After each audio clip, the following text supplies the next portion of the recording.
অ্যান্টার্কটিকার রহস্যময় blood false বা রক্তঝর্ণা শতাধিক বছর ধরে বিজ্ঞানী ও অভিযাত্রীদের চোখে বিস্ময়ের মতো ধরা দিয়েছে। যেখানে চারপাশ সাদা বরফ আর নীল আভায় ঢাকা, সেখানে হঠাৎ লাল রঙের পানি বরফ গলিয়ে ঝরে পড়ছে। দৃশ্যটি যেন অন্য কোনো জগৎ থেকে আসা।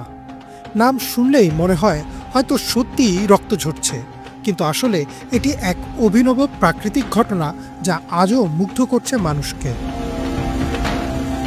ব্লাড ফলস অ্যান্টার্কটিকার টেলর হিমবাহে অবস্থিত, যা অ্যান্টার্কটিকা মহাদেশের ম্যাকমার্ডো ড্রাই ভ্যালিজ নামক শুষ্ক অঞ্চলের অংশ।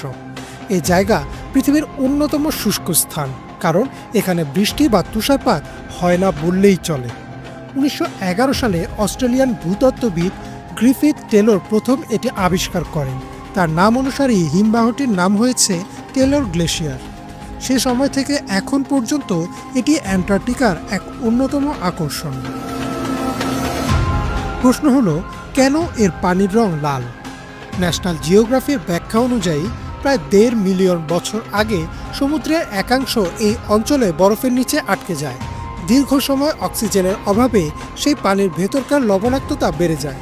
বরফের নিচের শিলায় থাকা লোহা পানির সঙ্গে মিশে অক্সিডাইজ হয়, যা অনেকটা লোহায় মরিচা পড়া বা জং ধরার মতো। এর ফলে এই পানি যখন বরফের ফাঁক গলিয়ে বাইরে আসে, তখন তা রক্তের মতো গাঢ় লাল রঙের দেখা যায়। অনেকেই ভাবেন এটি হয়তো কোনো প্রাণীর রক্ত অথবা রহস্যময় কোনো প্রক্রিয়া, কিন্তু লাইফ সায়েন্সে প্রকাশিত প্রতিবেদন অনুযায়ী গবেষকরা পরিষ্কারভাবে জানিয়েছেন এর সঙ্গে রক্তের কোনো সম্পর্ক নেই। এটি মূলত প্রকৃতির ভেতরে লুকানো রাসায়নিক প্রতিক্রিয়ার দৃশ্যমান রূপ। রক্তঝর্ণার পানির আরেকটি বৈশিষ্ট্য হলো এর উচ্চ লবণাক্ততা। এত বেশি লবণ থাকার কারণে এটি বরফাচ্ছন্ন পরিবেশেও জমে যায় না, বরং তরল অবস্থায় থাকে। আর বরফের নিচে থাকা পানিতে অণুজীবের অস্তিত্বও পাওয়া গেছে। পৃথিবীর সবচেয়ে প্রতিকূল পরিবেশেও জীব কিভাবে টিকে থাকে তা বোঝার জন্য বিজ্ঞানীরা এদের নিয়ে গবেষণা করছেন।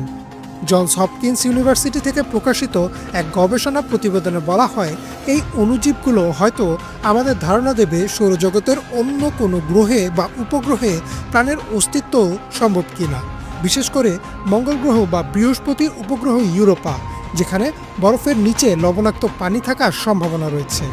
ব্লাড ফলস সেই গবেষণার সঙ্গে সরাসরি যুক্ত। বিজ্ঞানীরা ধারণা করছেন বরফের নিচে এখনও বিশাল পরিমাণ লবণাক্ত পানির মজুদ রয়েছে, তাই আরও বহু বছর ধরে এই লাল ঝর্ণা গড়িয়ে পড়তে থাকবে। তবে এর প্রবাহ হিমবাহ বা পরিবেশের জন্য কোনো ক্ষতির কারণ নয়। নাসার আর্থ অবজারভেটরি জানিয়েছে এটি এক ধরনের প্রাকৃতিক টাইম ক্যাপসুল, যা পৃথিবীর অতীতের জলবায়ু ও ভূতাত্ত্বিক ইতিহাসের সাক্ষ্য বহন করছে। মানুষের জন্য এটি ক্ষতিকর নয়। পানির রং যতই ভয়ঙ্কর মনে হোক না কেন, এটি আসলে প্রকৃতির রঙিন খেলা মাত্র। প্রশ্ন জাগতে পারে, পৃথিবীর আর কোথাও কি এমন দৃশ্য আছে? ব্লাড ফলস একেবারেই অনন্য। যদিও আফ্রিকার কিছু হ্রদ বা নদীতে লোহা ও শৈবালের কারণে লালচে পানি দেখা যায়, তবে বরফাচ্ছন্ন পরিবেশে রক্তের মতো পানি ঝরার দৃশ্য পৃথিবীতে আর কোথাও নেই। ব্লাড ফলস কেবল প্রাকৃতিক বিস্ময় নয়, এটি গবেষকদের জন্য একটি প্রাকৃতিক ল্যাবরেটরিও বটে। এই ঝর্ণা আমাদের মনে করিয়ে দেয় আমরা আমাদের পৃথিবী সম্পর্কে কতটা কম জানি। ইমরান মাহমুদ, বাংলাদেশ।